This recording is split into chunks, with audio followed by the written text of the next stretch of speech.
అందరికీ ప్రైజ్ లాడండి. నా పేరు Samuel. Actually we are the Christ of soldier. ఎందుకంటే తండ్రి అపోస్తలుడు పౌలు గారు సెలవిచ్చే రీతిగా నా మొదటికైతే ఇది బ్రతుకుట క్రీస్తే, చావైతే మేలు అన్నట్టు ఈరోజు దేవుడు ఒక మాట చెప్పుకుంటకు నాకు ఇచ్చిన యోగ్యత బట్టి దేవుడి నామానికి వందనాలు, స్తోత్రాలు తెలుసుకుంటున్నాము. దేవుడి నామానికి మహిమ ఘనత చెల్లును. ఎందుకంటే ఇప్పుడున్న పరిస్థితుల్లో మన గురించి ఎంతో మంది పెద్ద పెద్ద వ్యక్తులు, అంటే దేవుని దృష్టిలో పెద్ద పెద్ద వ్యక్తులు, సువార్త చేసినటువంటి దైవజనులు ఎంతగా మన గురించి త్యాగపూర్వకంగా వారు సేవ చేసి మన గురించి కొన్ని సమయంలో ప్రాణము విడుచుట, ప్రాణము త్యాగం చేయుట అనే విషయము ఎంతో ఎనలేని గొప్ప మహా ఒక కార్యము. ప్రాణము బలి త్యాగముగా బలి అర్పించుట, ప్రాణము త్యాగము చేయటం అనేది ఎంతో గొప్ప విషయము. ఆ విషయమే జ్ఞాపం చేసుకుంటూ ఈ చిన్న రీల్ చేయడం జరుగుతుందండి. అంటే చెప్పబడిన మెయిన్ మాట ఏంటంటే, ఇప్పుడు వాళ్ళు ప్రాణంలో తీస్తున్నారు, ఎంతోమంది వాళ్ళు ప్రాణాలు అర్పిస్తున్నారు దేవుని గురించి.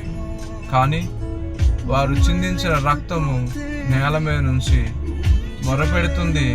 ఏమని అంటే, అయ్యో వీరు ఏమి చేస్తున్నారో వీరు ఎరుగురు గనక వీరిని క్షమించమని తండ్రి అని యేసయ్య ప్రాణం అర్పించినప్పుడు ఏ విధంగా అయితే వారు యేసయ్య మన గురించి మొరపెట్టారో, అదే విధంగా వారు ప్రాణం విడిచిన సమయంలో కూడా ఆ రక్తము నేల మీద నుంచి మొరపెడుతుంది దేవునికి. అయ్యో వీరు ఏం చేస్తున్నారో వీరికి తెలియదు ప్రభువా, వీరిని క్షమించండి అని ఆ రక్తము నేల మీద నుంచి దేవుణ్ణి వేడుకుంటుంది.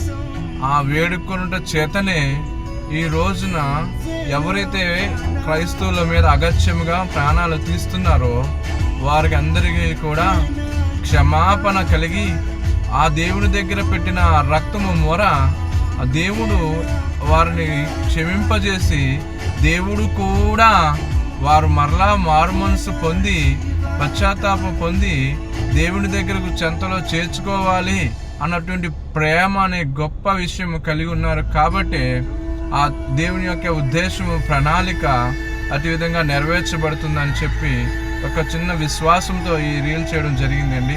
ఎందుకంటే యేసయ్య పక్షపాతి కాదు, అందరినీ ప్రేమించే దేవుడు, ఎటువంటి వారినైనా ప్రేమించే దేవుడు, ఎంతటి దుర్మార్గతతో కూడిన బిడ్డలైనా క్షమించి ప్రేమించే దేవుడు, ఎంత నరహంతకుడినైనా క్షమించి ప్రేమించి ఆయన చెంత చేర్చుకోవాలన్నటువంటి ఆశ కలిగినటువంటి దేవుడు, గొప్ప దేవుడు అండి.